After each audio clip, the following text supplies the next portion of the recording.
It's your favorite time of year? 5 levels of wealth.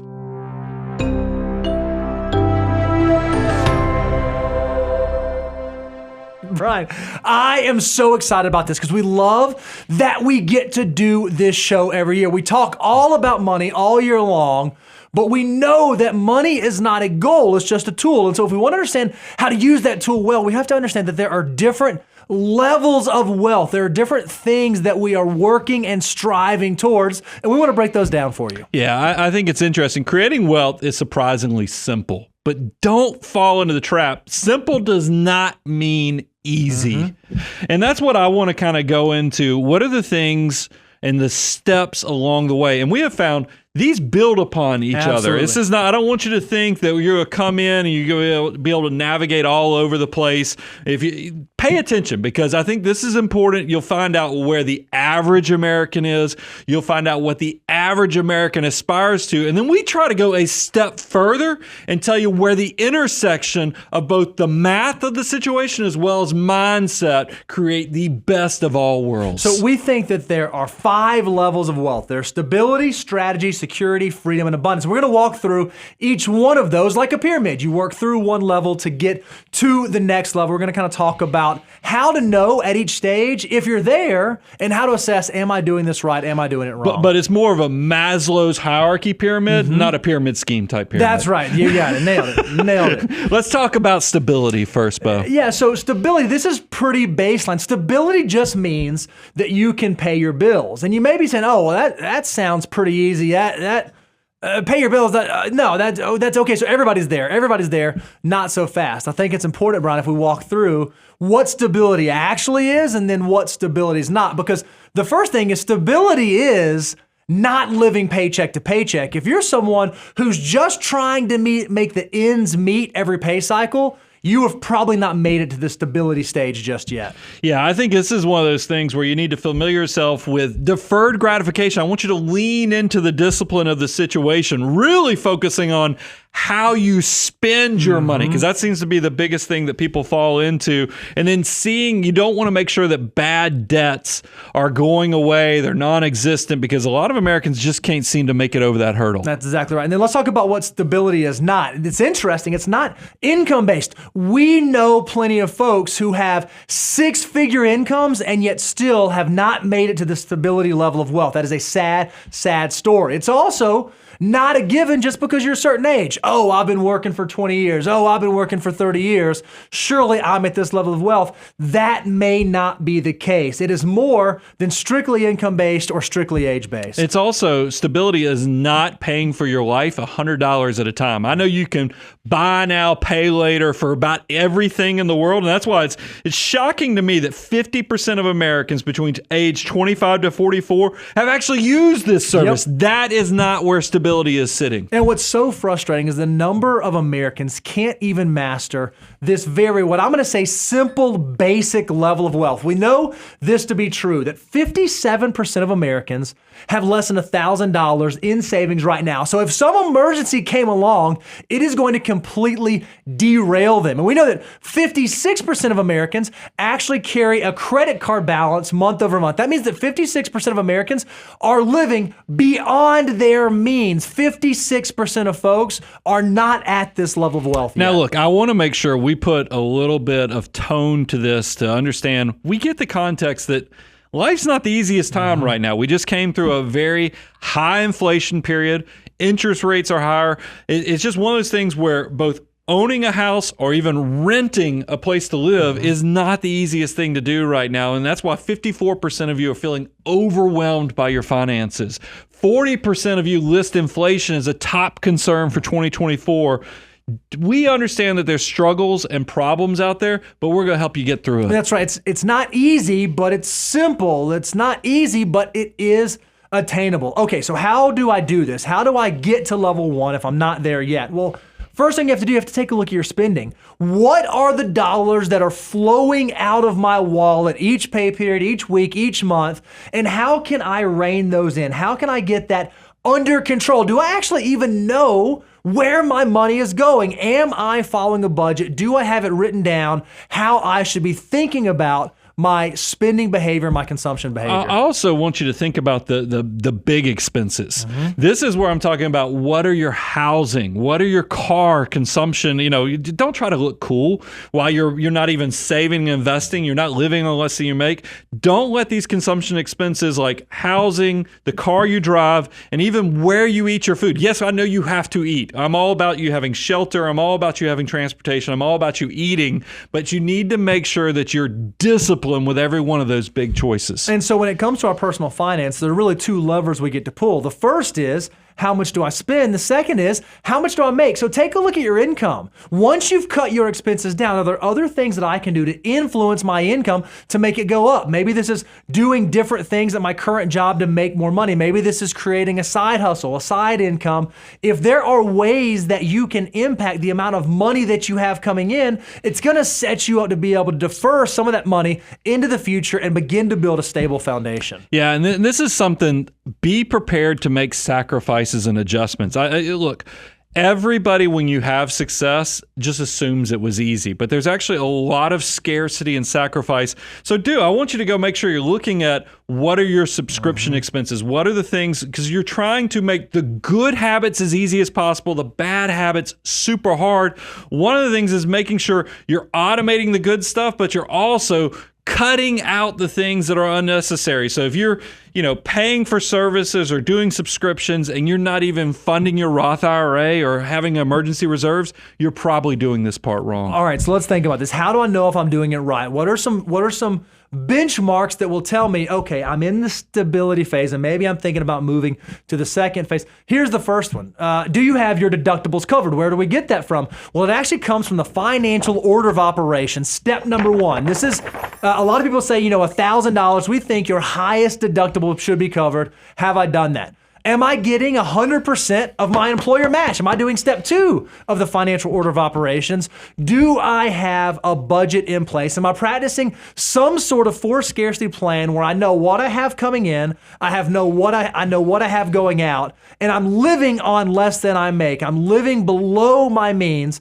If I'm doing those things, then odds are I'm doing the stability phase right. Yeah, the biggest takeaway for me to get from step one to step two is understanding, hey, can I just beat the 60% of Americans that can't come up with $1,000? If you can lean into the discipline, live on less than you make, and start building your emergency reserves, I think you're going to be in a better place. Yeah, so your emergency fund is starting to build. And then are you starting to see stuff like high interest debt? Those things that can be absolutely detrimental to your long-term wealth building, are they starting to decline? If those things are happening, then you may be ready to move to the next level of wealth. So we've made it through stability, that's where basically you're just in survival mode, you're being disciplined. Let's talk about strategy. This is what I like about strategy. It means you're finally putting your money to work. We're big on the army of dollars. All right, so let's talk about what are some things that strategy is and what are some things that strategy is not. Strategy is controlling your paycheck, not letting it control you. You are no longer this person that is paycheck to paycheck just to make ends meet. You also have a plan and you're actually doing it. You don't just have an idea, a dream. You've written down, hey, this is what I need to be doing with my dollars, and I'm actually taking the steps to begin doing those things. Yeah, I think that's probably an always be buying type strategy. You're seeing the assets build. And then what I love is you're furthering your financial education. Look, we are a great resource for that. If you have not subscribed, if you've not turned on the notification, I'd encourage you to do that because we are vested in seeing you become the best version of yourself. All right, Brian, let's talk about what strategy is not. Strategy is not taking advice from your cousins, next doors, neighbors, best friends, wives, husbands, uncle's brother. That's not what it is. That's not strategy. Strategy is understanding that what you're doing with your dollars actually makes sense for your unique financial circumstance, not listening to all the noise out there trying to get you to do stuff that you don't need to be doing. I also don't want people falling in the trap of chasing the next white hot dot. What is white hot right now or the next big thing? I feel like there's so many people, especially with social media, they are trying to influence your decision-making process and they don't have your best interests at heart. Be careful falling into those distractions. Now, this third one, Brian, is a little bit of a hot take. I want you to explain it. We said that strategy is not falling into the saver's trap. And you talk a lot about this because you've seen this firsthand. Yeah, I grew up in a household where everything that was, my parents were great at getting through the strategy of living on less than they make, building savings, but that's where it stopped. There was no strategy that actually took it into the wealth building process.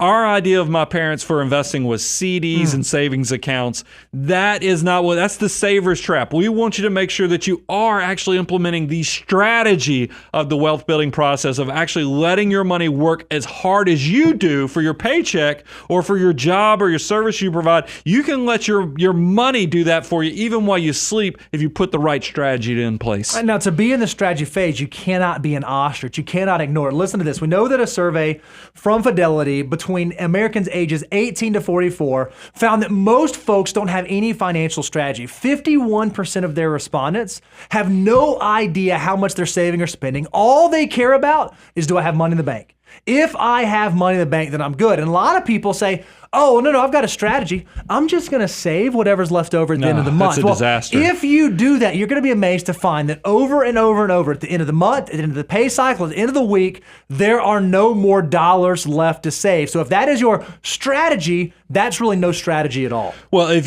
you are waiting for, if you're in the wait for what's left over camp, that's reactive. Yep. And nobody wins without a good offense. And that's why if you can pay yourself first, always be buying, make those good habits super easy where it's automatic for the people, you're going to be so much further ahead than your peers because most of them are in the wait to see what's left over. And what do you know? Because we're behavioral, because we're all about, we live in a consumption society, you'll find most people, if you just wait for what's left over, you're going to be in trouble. Listen to this, 65% of folks say that they know they should save more, but they're so stressed out about it that they avoid thinking about it altogether. If that defines you, you are not in the strategy level of wealth. So what do you do? How do you get to that level? What are the things that you need to be honing in on? Well, they all fall under this subheading of be intentional. Are you taking control of your finances? Because if you don't own your financial future, then your financial future will own you. This is the level of wealth where you have to be intentional around the decisions you're making. Yeah, and it's okay if you look at your financial life and you say, I just don't know what I don't know, and you're looking for some additional education. That's what we have built the abundance cycle off of. We've been doing free content since 2006. Lean into that. There's nothing wrong with admitting what you don't know. I actually think that that's a first step towards building and growing yourself out of this situation. And then the other thing you have to do is in this strategy, you have to know your why. What's the reason that I'm doing this? Because it's the why that is going to give the staying power to the intentionality. If you're just making financial decisions for the sake of financial decisions, it's going to be really easy to get pulled off course. It's going to be really easy for society to cause you to make decisions that you should not be making. So make sure you understand the purpose behind the decisions you're making. Okay, I'm living on less than I make so that in the future I can X. I'm not running up credit card debt so that I don't Y. If you can know those things, it's going to give you the power to make sure that you're staying and sticking to the plan that you've developed in this strategy phase. Yeah, I want to kind of start transitioning to talk about how do you know if you're doing it right. And this is what we came from. Stability is just survival, meaning that you can pay the bills. Strategy has now got us where we're thinking about how do we make our money work for us. The first sign that you're doing it right, you've got a full emergency fund. This is going to protect you from all the bad stuff that can come your way. You don't have to make those desperate decisions that will have you either do credit card debt or go out there and sell something at an inappropriate or in a bad time. If you do the emergency fund, you are protected from that. It doesn't mean that bad things are not going to happen. It does not mean that when bad things happen, it's not still going to be painful. It's not still going to have an impact, but you're prepared for it because you've done that. You'll also know that you're doing the strategy phase right if your financial life is beginning to look like it's on autopilot. You're automatically investing in your 401k. You're automatically funding your Roth IRAs. Your bills are getting paid automatically. You don't have to think about all those things. Your financial enterprise is just building. You are always buying. Yeah, always be buying, baby. That's what I'm telling you. If you can just automatic for the people, set up an automated wealth building process, you set it, forget it, you will be so far ahead of all the people that you're just like, how is everybody else not doing this? And then this also ties into, if you look at the financial order of operations, this is when you get to the strategy side, you really are starting to get through steps 4 through 7. That's really what we're talking about in the strategy. Your money is starting to grow legs and run faster and faster. And here's what's beautiful. As you begin to develop a strategy, and as you put that strategy into practice, and as you continue practicing that strategy for some time, then you move into our third level of wealth. Our third level of wealth we call the security phase. And security means that you've been putting your money to work, you've been following the strategy for some time now, and you're beginning to see some fruits behind that. This is one, if I'm saying there's a step that's unfair, because there's a lot of successful people out there in your 20s and 30s, and you think you're crushing it, but you're trying to figure out, okay, I'm trying to figure out, how do I get to this level of security? You have to have time. That's the part that makes it unfair, is that you've got to get the strategy, but then now you have to give it that most valuable resource, the third component of the wealth creation process, that is time. Yep. So let's talk about, okay, what is security and what is not security?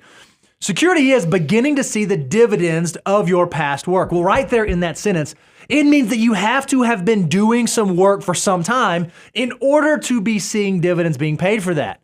Security is also having financial mutant muscle memory. You don't have to think about making solid financial decisions. You don't have to think, am I not going to run up credit card debt this month? You know that credit card debt does not exist. You don't have to think about, am I saving 25% for the future? You know that saving 25% is a given. It is muscle memory that you have developed as a financial mutant. Yeah, I think this is also a stage where a lot of people are reaching what we call the bowling point. A lot of you are going to think I just said bowling point. For all the big bowlers out we're there. not talking about bowling. We're talking about boiling, meaning that you have reached, you can't, when you boil a pot of water, you don't see the water bubbling until it gets to 212 degrees Fahrenheit. That doesn't mean that there's not a lot of things building up under the surface. It's just you don't see it.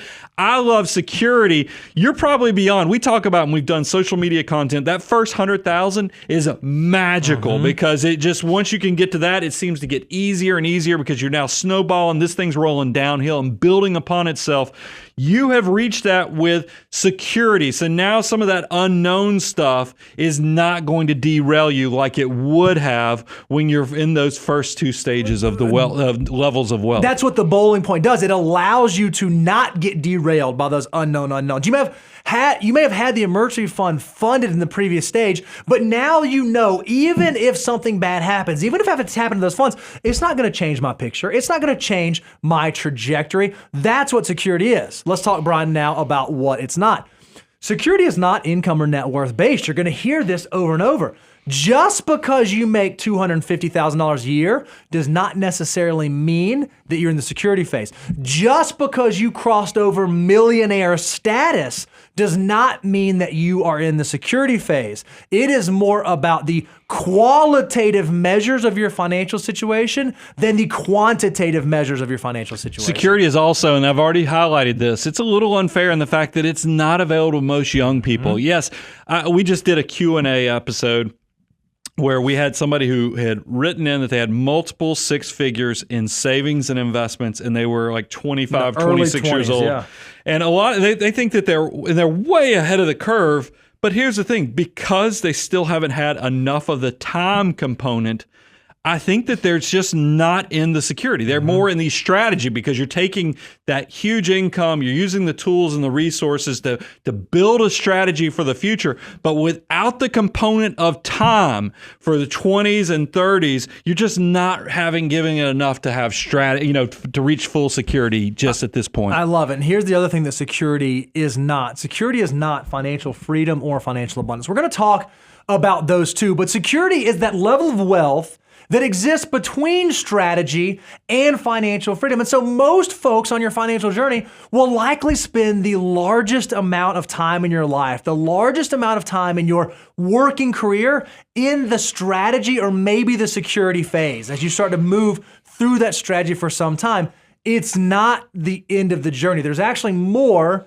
beyond and above just the security phase. But I do like in strategy that this is where, I mean, you get a little more grace in your spending. You know, you're probably not stressing out about going out to eat, you know, doing little things that maybe even the small stuff. You're even getting potentially to getting a nicer car, some of the trappings that looks like you're more successful, and you're doing this in a healthy way, not to impress people or fake it until you make it type of way, but actually because you can afford it and you've done the hard work earlier, so you're starting to get some dividends from that. I love it. You have a plan in place that you're planning on plan A, but even if plan A doesn't happen, you know that plan B, plan C, and plan D will all work as well. So how do I get to level 3? If I'm in the strategy phase, how do I get into the security phase? Or how do I know if I'm in the security phase?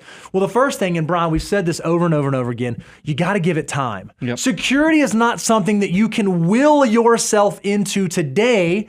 It's something that takes time. You have to have a foundation built up before you can actually be secure. And the way that you're building up that foundation is you're sticking to the plan. You know the financial order of operations. You've downloaded the resource at moneyguide.com/resources. Maybe you've even done the class. You've gone to learn.moneyguide.com and you've worked through the curriculum to know that you have a plan in place, moving you from where you are today to where you ultimately want to be in the future. Yeah, I think you still do. Even if you're sticking to the plan, you got to be watching the numbers. Absolutely. I mean, that's why we talk about doing your net worth every year. That's why you're even going to get to the point, because we already have shared this is probably something that you're going to be in your 40s when you reach the security phase. So it makes sense to kind of hone in. Do I know what my number is? Am I thinking beyond just the good behaviors? I kind of need to actually be watching the numbers on an annual basis. That's why we have tried to create those resources like the Know Your Number course and other things, so you can really fine-tune your plan even more. And then don't get derailed trying to rush the process. Brian, we talk all the time about how we know that the studies have shown the average millionaire reaches millionaire status somewhere in their late 40s.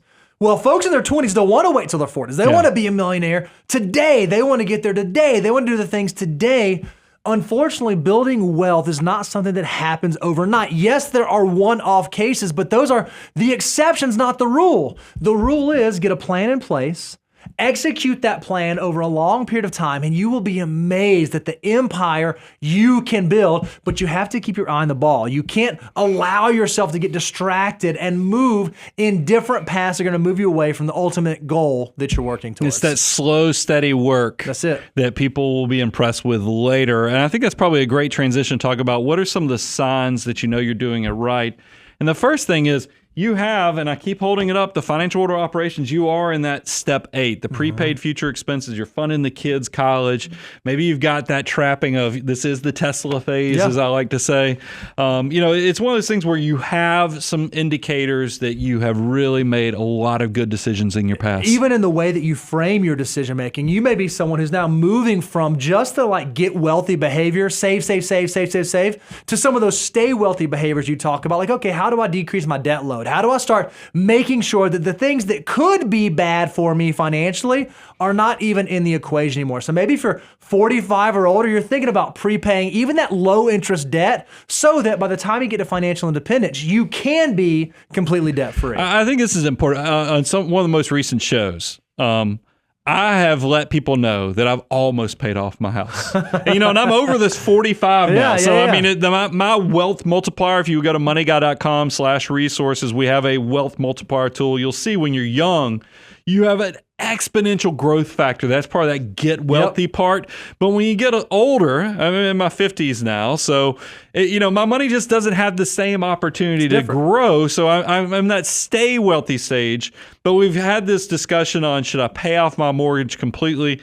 With interest rates, I'm working on it, but I will tell you, I've heard you guys, and I have decided I will continue. And But here's what my promise to you. By March 31st of 2024, I will be completely debt-free on my mortgage. Look at Rebe over there. She's like, why is he talking about this? Yeah, all right. I'm just keeping you guys. I am part of this step with security, and I want to let you know I'm walking the walk, and I hear you guys when you're giving me some guidance. When you see the Tesla videos and other things, you're like, pay off the house. I hear you. We're going to make it happen. All right. But you know what? You know it's another really good indicator that you might be doing this right?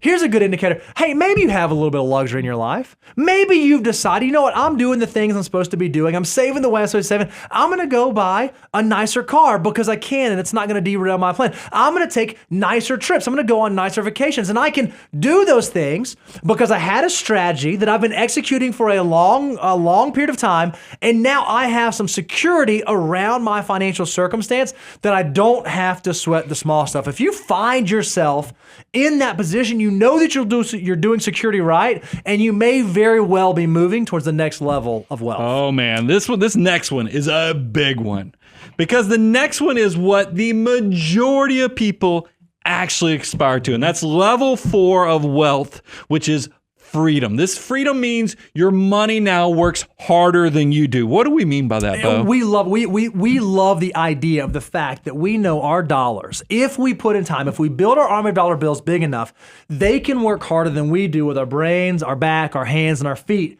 And we love this so much that on our net worth tool, if you're using the exact same net worth tool that Brian and I do every year, there's actually a section there that shows you how powerful is my army. Yeah. How hard is my army working? When you get into financial freedom, what you uncover is that your dollars are adding more wealth, or doing a better job building your enterprise than you do with your earned income, than you do outworking. When you reach that stage where your money can now essentially replace you, there's a really good chance that you're in the financial freedom stage. What I love about the net worth tool, because I've done mine, I looked to see what it did this year, is that we're actually using the investable assets.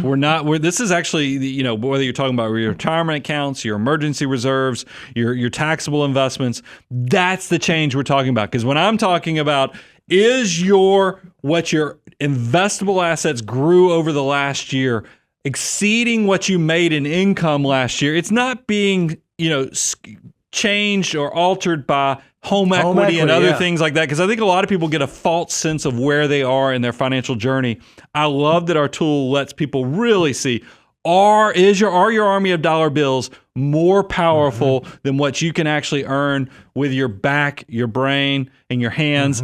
It's in the tool, and I love that we built that in there. All right, so let's talk about what financial freedom is. Let's talk about this level.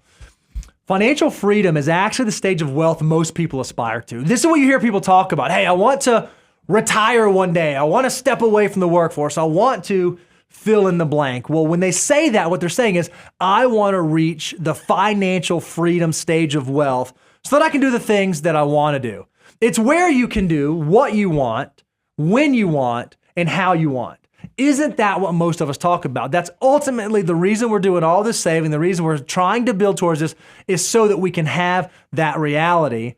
And it's when you have the ability to cover not only your current financial needs. I can pay the bills today, but I have been saving long enough, and I've built up an army of dollar bills behind me that I can also pay for all the needs that my future self will have for the rest of my life. Yeah, I mean, this is an important one, because I think it's also freedom. What it's not, though, is that it doesn't mean that you're no longer working. It means you might be. I think you're happy to hear that, right? There's some people, I've told you guys, I aspired when I was in my 20s that when I got into my 50s, I was no longer going to be working. And I've reached that level, but I choose to work now.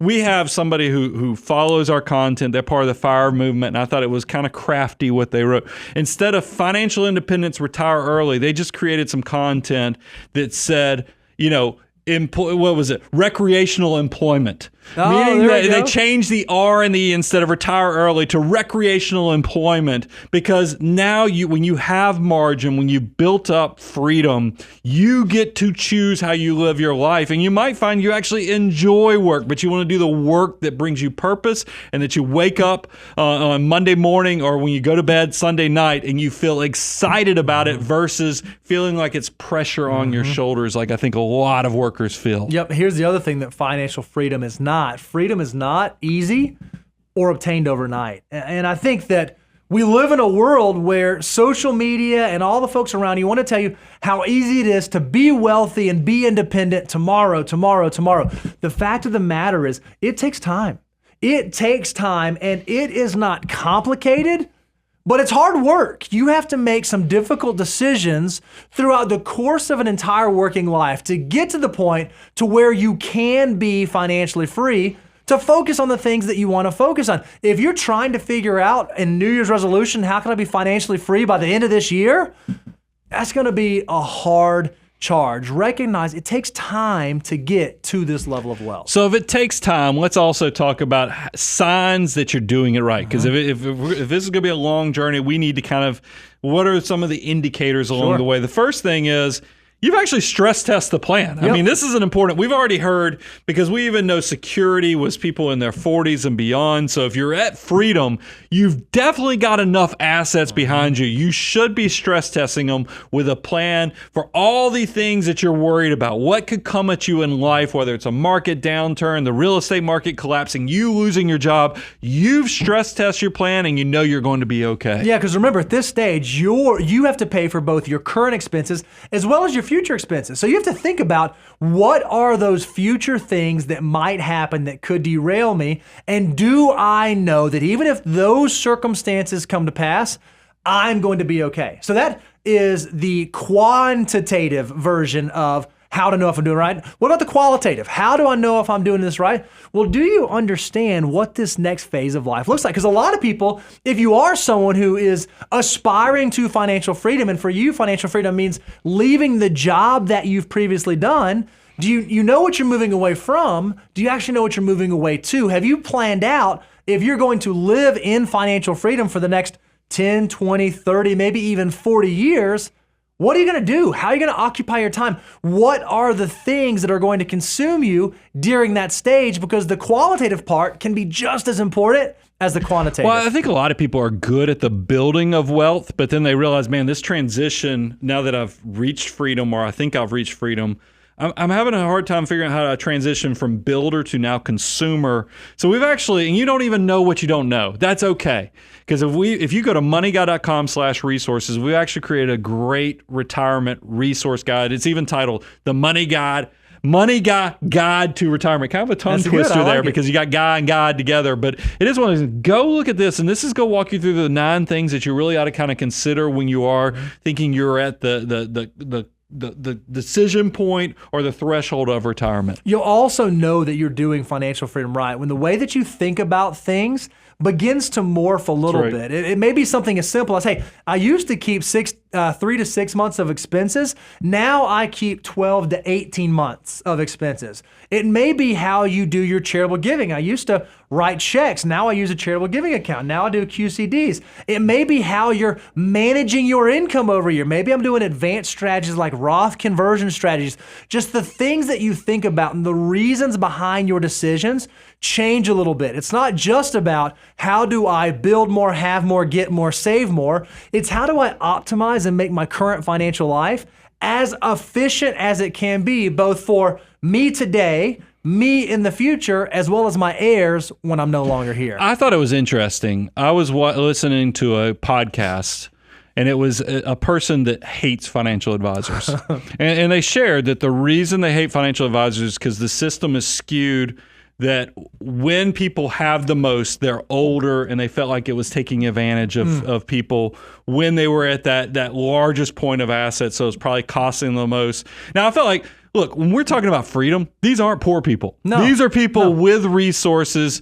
And it's one of those things, when I think about freedom, you don't know what you don't know. And there's actually more work. As you were going through that list of all your things that will change when you reach freedom, your cash reserves is going to change. The way you give to charity is going to change. The way you can, when you're taking Medicare, when you're taking Social Security, when you're doing Roth conversion strategies and trying to thread the needle from a tax standpoint, all your tax buckets. There are so many things. That's why I chuckled out loud when I listened to that. I was like, this person doesn't understand understand What we the do. intersection of what wealthy people need and how you optimize your path. But it's maybe they haven't reached that journey themselves. They were much younger. Yep. They weren't a person in their 50s like I am, who's also been working with wealthy people for decades. I see the insecurities of people who've been so good at building, and now when they're at that stage of changing from builder to consumer and all the things the government as well as just the life choices that will happen, this is when a financial advisor really can be your co-pilot, and you can take the relationship to the next level. Because that's the big thing that I think a financial advisor can do. And Freedom is a great place, because what you don't want to do is make a mistake with your 7-figure plus enterprise because you just didn't want to. You heard somebody, a talking head on social media, or you saw a clip, and you're like, stay away from those financial advisors. Think about the fact, remember, when the market loses 20%, you only have to make 25% to get it back. When it loses 50%, you have to make 100%. Go beyond, like when you lose 70% and you go, holy cow, that would take years, maybe even decades to recover. Don't fall into those traps.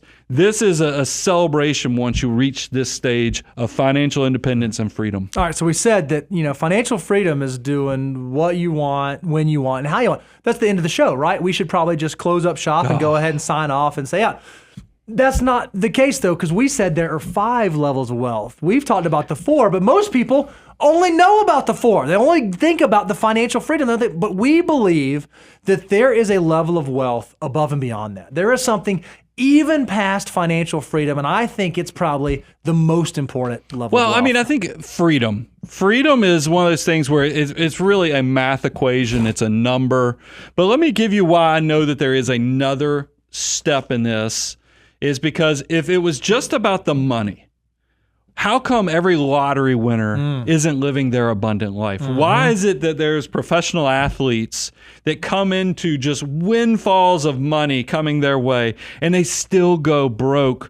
Money, it is so beyond just the numbers and the math of it. You better, if you want to know the 5 levels of wealth, there's a reason that we've put this at the tippity top of this hierarchy, and that's living in abundance. That's right. Abundance means that money is now nothing more than a tool at your disposal. Remember, money has been a tool the entire time, but what you've done is you have now reached financial freedom so that you have enough money that now it is simply a tool. Let's talk, Brian, a little bit about what abundance is and what abundance is not. Abundance is, and you just said this, it's focusing on mindset. It's not so much about the dollars and cents. It's not about mathematics. It's about mindset, wisdom, and attitude. And that's why this is the squishy stuff. Yeah, I mean, it's is. hard to talk about this stuff. It's hard to, but I think we are the perfect tour guides for this, because I think it is sitting at the intersection of the math or the wealth of the situation, the number, but also aligning your purpose. And let me, and I, just like we talked about in step 4, when you get to freedom, it's doing what you want, when you want, and how you want. That sounds so sexy and cool, but I'm telling you, there's a maturity to abundance that lets you know that it's knowing who you are, meaning you're comfortable in your skin. It's knowing what you value. You're no longer moving the goalposts. You know what's empty. You know what brings you purpose. And it's the part where you wake up every day feeling like you're doing you're living your best life. That's the part. And here's what I thought about this long and hard, because I knew that there were going to be a lot of people who watch this show and they're going to go, abundance, that seems like these guys just pulled something out that tied into their catchphrase and they did it. No, here, walk with me on this visual. When we're going through the financial order of operations or any journey, we have the line of the steps of the financial order of operations. It's walking you through the mathematics or the process in the system. And that's a separate line. That is a math calculation. A lot of this is math-based. I don't want to get you. But in the background, there is a completely different line that is built off of the time, the wisdom, all the things you learn about who you are and what you value and all those things that I just said in that statement. That is a completely separate line that's building as you go through life. And at some point, if you can ever get the chance, because not everybody reaches this, there will be an intersection point. This is where the math and the wealth intersect with the purpose or all the things that bring you value in life. And then voila, you have reached the tippity top. And not many people get it, but I'm trying to help you get there. That's what I love about we get to create this content is I want you to be the best version of your financial self, and understanding the difference between the math as well as all the stuff and wisdom you're hoping to catch will be the thing that sets you free and puts you at this pinnacle. Yeah, because when you know that you've figured out the math, when you know that you solved the math problem, abundance is having enough. It does not mean that you will not become more wealthy. It does not mean that things won't grow, but you're not trying to push the goalpost. You have honed in on who you are, what you value, and what brings you purpose, and that's enough. Because of that, abundance is not a dollar amount. You could have $10 million and not have achieved abundance. It is a component, though. It is a component. It's a component, but it's not. You could have $1 million and you could be at financial abundance. So it is not about, do I have enough zeros after my name in my bank account?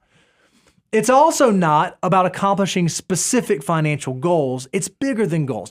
Your goals are going to happen. You're going to be able to check those, but it's not like, okay, as soon as I retire, then I'm in financial abundance. Or as soon as I hit a $5 million net worth, then I'm in financial abundance. It's more than that. It's a mindset. It's a mentality shift that is not purely mathematical. We're going to go through in a second signs you're doing it right, but here's what I would encourage you, because a lot of you are going to watch this, and it's such an aspirational thing. You're going to say, but how does this pertain to me, whether you're in steps 1, 2, 3, even 4 with building that freedom? If you're on the journey, if you're trying to prepare yourself for abundance, is that you really need to go back to that statement of knowing who you are, what you value, and what brings you purpose, because it's all on that journey of going through the financial order of operations. Because you can figure those things out early. You can figure those things out, but while the money's building in the background, you are building that wisdom of who I am, what brings me happiness, what are the things that I love to do, what are the memories that I'm trying to focus on blossoming-wise, how do I bedazzle my basic life so I don't wake up in my 60s with all this money, but then have regrets about my 20s and 30s because I lived like a miser. All of those things are tied into knowing who you are, what you value, and what brings you purpose. So lean into the fact of learning all those different elements while the money and the math is building in the background. So let's talk about some signs that you're doing it right. Here's the very first one. You're content and you're satisfied. There are a lot of very wealthy people that cannot check this box. Mm-hmm. They are discontent and dissatisfied, I would argue, even though they have more money than they know what to do with, they have not achieved financial abundance. They may have achieved financial freedom, but not financial abundance. In abundance, in that level of wealth, you have satisfaction. If you recognize I'm right where I need to be, doing what I need to be doing. If you get to freedom, meaning you've built up a huge bucket of money, but you didn't spend the time on the mindset stuff, you're going to find that the money's empty. Yep. And that's why you see, we've done studies on how many rich, unhappy people are out there. It's because they didn't put enough time into the mindset, into the abundance that we were talking about, that they get there and they realize if you just focus on the number only, you're going to be disappointed. It's going to be empty because you reached your goal and the goal was empty. Yep. This is about the journey of the mindset, so it doesn't end when you reach a specific number because you're living your life in the best version of your life. That's right. Now you get to focus on the things that you love, the things that make you happy. Maybe that's traveling. Maybe that's spending time with family. Maybe that's pouring into the younger generation. Whatever that thing is for you, you've reached both a financial point to where the math allows you to do that, and a mindset point that you're doing the things that you want to be doing that are purposeful and meaningful to you, and you get to do them in the way that you want to do them. Yeah, this is a great point to kind of close it out, is to say, I hope most of you, I know it's an aspirational goal, but do prioritize relationships, focus on figuring out what do you enjoy doing, what brings you happiness and value, because that's where fulfillment, if you can bring all this together, it really, money is that tool that can hopefully amplify the best version of yourself.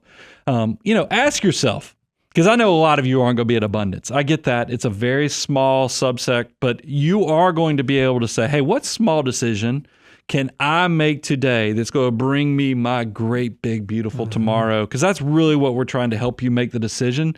And really part of that is leaning into what do you value, what makes you happy, and how do you have purpose in your life? We love that we get to create this type of content.